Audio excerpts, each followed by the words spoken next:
Hello guys, welcome to our channel. Today's video, my American husband is going to reflect on his 5 months in the Philippines. Okay, guys. Um, so it's been 5 months now.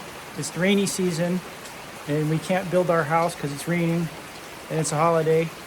So I just thought I'd make a video and record some of the more notable differences here between the United States and the Philippines.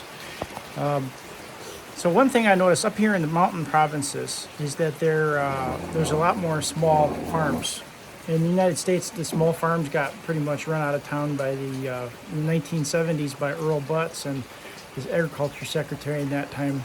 He said, "Get big or get out." That's like a direct quote of what he said, because they wanted the farms to consolidate, because they wanted to drive the people into the cities to work in the factories and become consumers.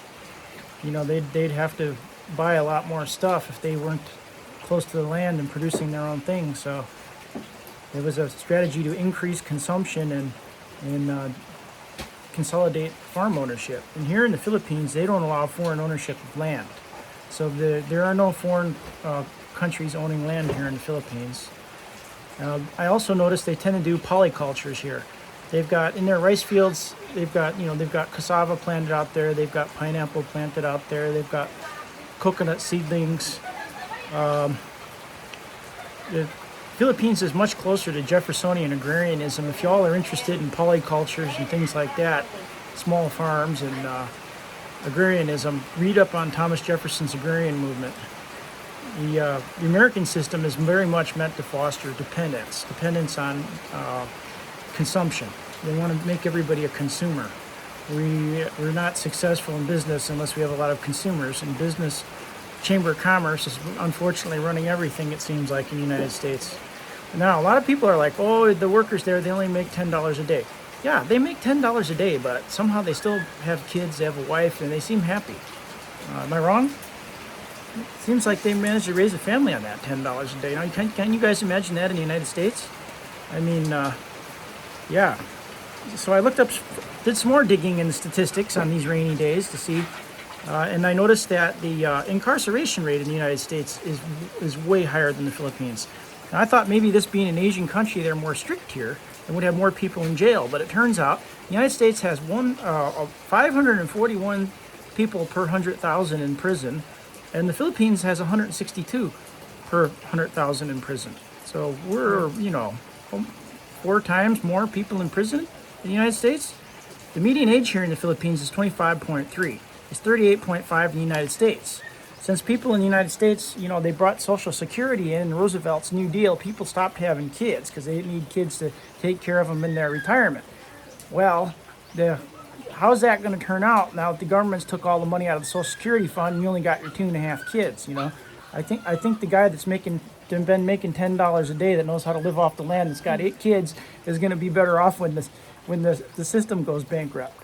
And it's a control system. It's about making us more servile. So I mean, they got you in a catch-22 there. Do you want the system to fail and take your Social Security with it, or do you want to be free? That's the catch-22 they've created for Americans. In the Philippines, they don't care. They got their land, they got their big family. They know how to farm it. They don't care. Now we get into some more serious matters here. Is the drug epidemic in the United States. The Hollywood and the cultural depravity in the United States has brought people, and the fact that they've shipped our factories out and they've shipped drugs in, and the death rate per 100,000 from drug use, recreational drugs in the United States is almost 19. It's 18.83. In the Philippines, it's 0.32 per 100,000. I'll say it again. The United States, it's almost 19. The United States, our fiscal situation is like I alluded to a minute ago, is a disaster. We've got a $33.1 trillion national debt. The Philippines has a $269.4 billion debt.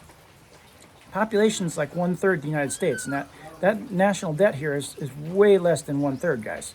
It should be over 10 billion if it was 1/3, or 10.5 billion, but it's only 270 billion, so explain that one.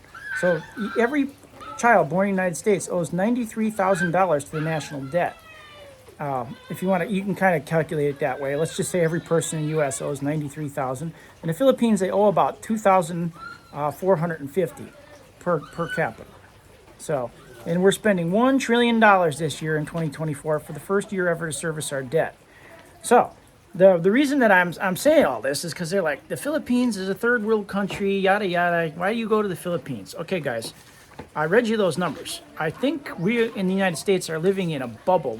We borrowed a lot of money. We didn't have children so that we could raise our standard of living. And then the government took the money we put into Social Security that should have been for our retirement and spent it elsewhere. And when you even all that out and you look at the two different ways of doing things, we probably would have been better off to go with Jefferson's agrarianism than Hamilton's mercantilism. So that's all I'm going to say about that. And some things to reflect on, guys. Am I wrong? Tell me about it. So like, share, and subscribe, right, Karen? Yeah. For more controversy, guys.